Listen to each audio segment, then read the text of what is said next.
Hello and welcome. We're about to dive into one of the most critical functions in all of hotel management, capital planning. Now, this isn't just about spreadsheets and budgets. Far from it.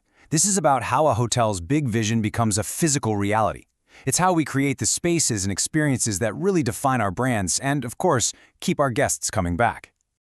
I'm your AI guide for this learning journey with Europe Hotel School. You can think of me as your digital mentor. I'm here to help you build your professional toolkit by sharing insights from top industry leaders and best practices from the most modern hotel operations out there. My whole purpose is to support your growth in this amazing industry. So here's what we've got on the agenda. We're going to cover 5 key areas. First, we'll start with why capital planning is just so fundamental. Then, we'll walk through the whole process, from the spark of an idea to getting it approved and managed.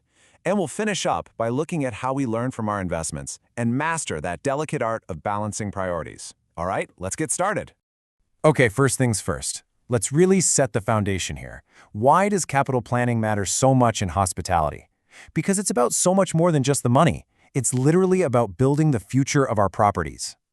Let's be crystal clear on what capital expenditure, or CapEx, really is. We're talking about the big stuff here, the significant long-term investments that define a hotel. You know, things like a massive guest room renovation, or installing a brand new property management system, or maybe even building a whole new spa wing. These aren't your everyday run-of-the-mill expenses. They are truly strategic investments designed to create value for years and years to come. This quote from Europe Hotel School London just hits the nail on the head. CapEx is the bridge, right? It connects where you want your hotel to be in the future. That's your strategic vision with the smart, disciplined financial moves you have to make today to actually get there. And in our world, in hospitality, these physical assets are everything. They directly shape what a guest experiences, and they define your brand out there in a crowded market. So how does this actually work in practice? I mean, how does a cool idea for a new restaurant concept or a much-needed tech upgrade become a real, funded project? Well, it all kicks off with the proposal and a really tough evaluation. The whole process really begins with someone identifying a need, and this can come from pretty much anywhere. It could be an aging HVAC system that's on its last legs, a new competitor opening up down the street, or even a strategic goal to attract a whole new type of guest. Once that need gets turned into a formal proposal, it moves into the evaluation stage, and that's where we really start to scrutinize the numbers. And to properly scrutinize these proposals, we use some key financial metrics. Return on investment, or ROI, basically tells us, is this thing actually going to make us money? The payback period calculates how quickly we'll get our initial investment back, and you better believe investors care about that. And life cycle cost? Oh, this is a big one. It helps us see if that cheap piece of equipment today is actually going to cost us a fortune in maintenance over the next 5 years. At the end of the day, the data tells the story of whether an investment really makes sense. Okay, so once a project makes it past the financial gauntlet, it moves to the decision-making phase. This is where leadership gives it the green light. But listen, that approval, that's just the beginning of a whole new and very tightly controlled process. You know, every single hotel leader faces this constant challenge. It's this natural tension between the hotel's long-term strategic goals, what we dream of doing, and the financial reality of our budgets, what we can actually afford to do. The whole approval process is about finding that sweet spot, prioritizing the projects that give us the biggest strategic bang for our buck, all within the funds we have available.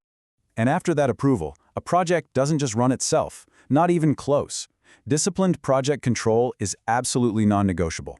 This means meticulously tracking every single dollar spent to stay on budget, constantly watching those timelines to avoid expensive delays, and, maybe most importantly, making sure the final result meets the high-quality standards our guests and our brand demand. Now for a step that is so crucial, but you would be amazed how often it gets overlooked, the post-investment review. Just because the renovation is done and the new system is up and running doesn't mean the job is finished. We have to stop, take a breath, and actually analyze the results. We have to ask ourselves this one simple but incredibly powerful question. Did the project actually do what we said it would do? Answering this honestly is how a good organization becomes a great one. It's how we improve our decision-making over time. The goals of this review are really threefold. First, we've got to evaluate its performance against what we originally proposed. Did we actually get that ROI we projected? Second, we learn what went right, what went horribly wrong. This feedback is pure gold for the next planning cycle.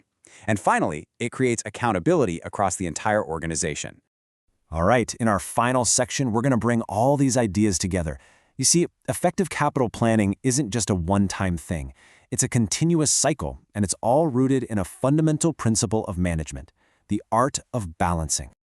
Look, sustainable success in this industry really comes down to balancing three critical pillars. You have to invest in growth projects, the exciting stuff that gets guests talking and drives new revenue. You absolutely have to dedicate funds to maintenance to protect your existing assets and keep that guest experience top-notch.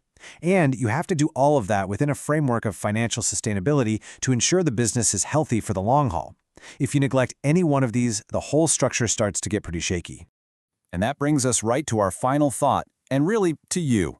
As you move forward in your careers, this stuff isn't just theory and a presentation. This is the day-to-day reality of leadership. This entire process, from that first glimmer of a vision to creating real value, that's going to be your responsibility. So the question I'll leave you with is this: how will you champion the tough but necessary decisions that create lasting value for your property, for your team, and for your guests?